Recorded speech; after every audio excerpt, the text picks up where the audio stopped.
Restu, gara-gara kita, akhirnya kita membahayakan semua orang. Ya Aisyah, tapi kita udah nggak punya pilihan lain. Jangan khawatir, kita tidak melakukan kejahatan. Kita melakukan hal yang benar. Jadi kalian tidak perlu mengkhawatirkan kami. Iya, kami semua mengharapkan desa ini kembali aman dan damai seperti dulu.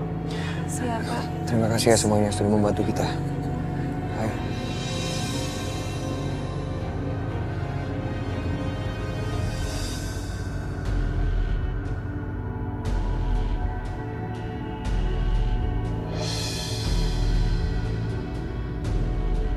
Kenapa berhenti, Mas? Di sana ada anak buah kakak kamu. Ya Allah, sini gimana? Tenang, jangan panik. Kalian ngumpet di sana aja. Makasih Pak ya.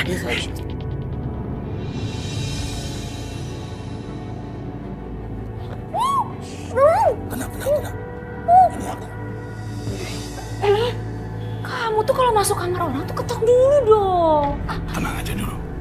Ada yang penting yang harus kita omongin. Mas, tapi tadi nggak ada yang lihat kamu masuk ke kamar aku kan?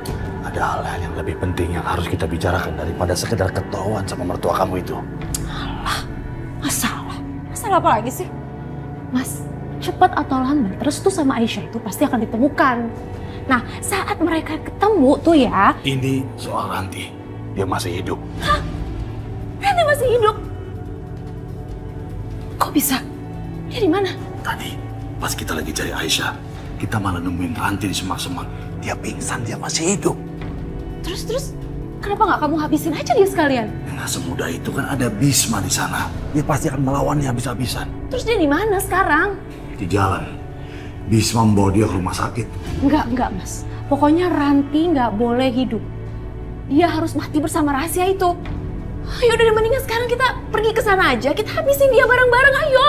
Pelan-pelan dong suara kamu. Dengan orang, nggak semudah itu adikku. Aku nggak mau orang-orang curiga. Dan seharian tadi Bisma terus-menerus mencoba mengurik Arif. Bahwa ini semua hanya rencana kita berdua, sandiwara kita berdua. Artinya apa? Kamu harus melaksanakan semua ini sendiri. Kita berangkat sekarang.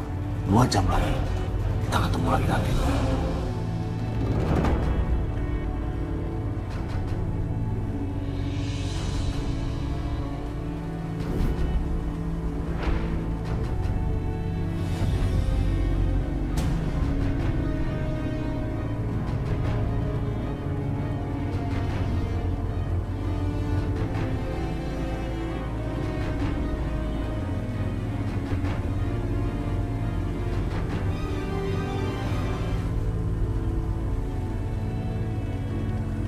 Kamu anak yang cantik, matamu bagus, jernih, luar biasa.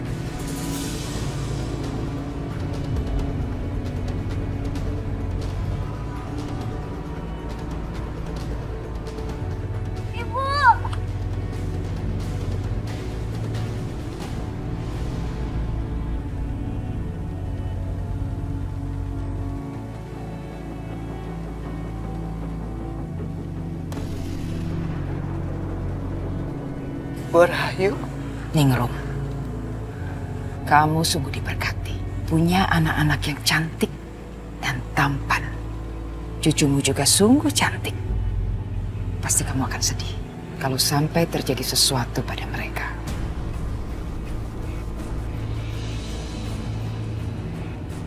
Rencana apa lagi Bu Rahayu?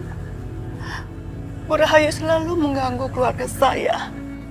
Bahkan anak saya. Kamu ambil. Sekarang rencana apa lagi untuk cucu saya? Apa sih? Apa yang Bu Rahayu inginkan? Kamu pikir apa yang aku inginkan?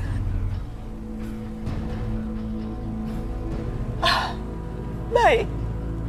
Kalau memang Bu Rahayu ingin tanah saya, silakan ambil. Ambil semuanya. Tapi jangan ganggu saya. Saya sudah capek. Saya ingin hidup damai, Bu. Lepaskan tanganmu.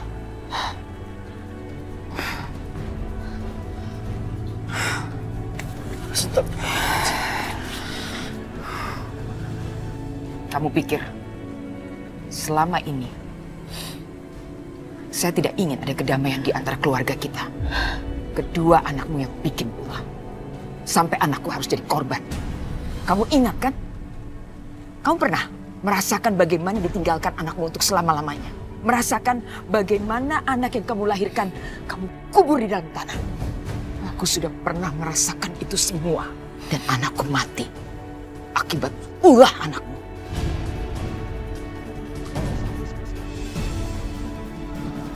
Ingat itu. Sekarang aku datang kemari. Aku bermaksud baik. Aku ingin memberikan peringatan kepadamu dan juga keluargamu itu. Bahwa kalau sampai terjadi sesuatu pada cucumu atau kepada calon bayi cucumu yang tinggal di desa sebelah, pasti kamu akan sedih. Karena itu, jangan pernah memancing-mancing persoalan. Kalau di antara kita berdua tidak ingin saling terganggu. Baik, saya akan beritahu kepada keluarga saya supaya takut sama Bu Rahayu. Dan memang seharusnya kami takut sama Bu Rahayu, ibu yang membakar kekasih anaknya. Bahkan anak perempuannya terkurung di dalam rumahnya sendiri. Dan memang kami harus takut kepada Bu Rahayu, seorang ibu yang tega memburu anaknya seperti binatang yang lepas dari kandangnya. Jadi sekarang pulanglah Bu Rahayu. Apa yang Anda inginkan sudah kamu dapatkan kan?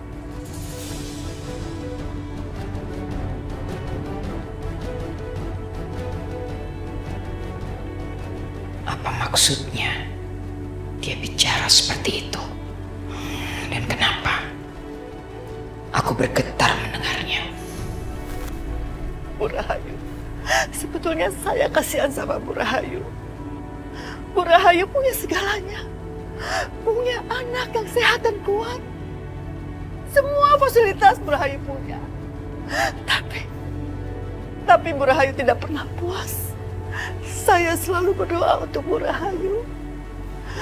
Semoga Bu Rahayu mendapatkan biaya dan tidak selalu serakah.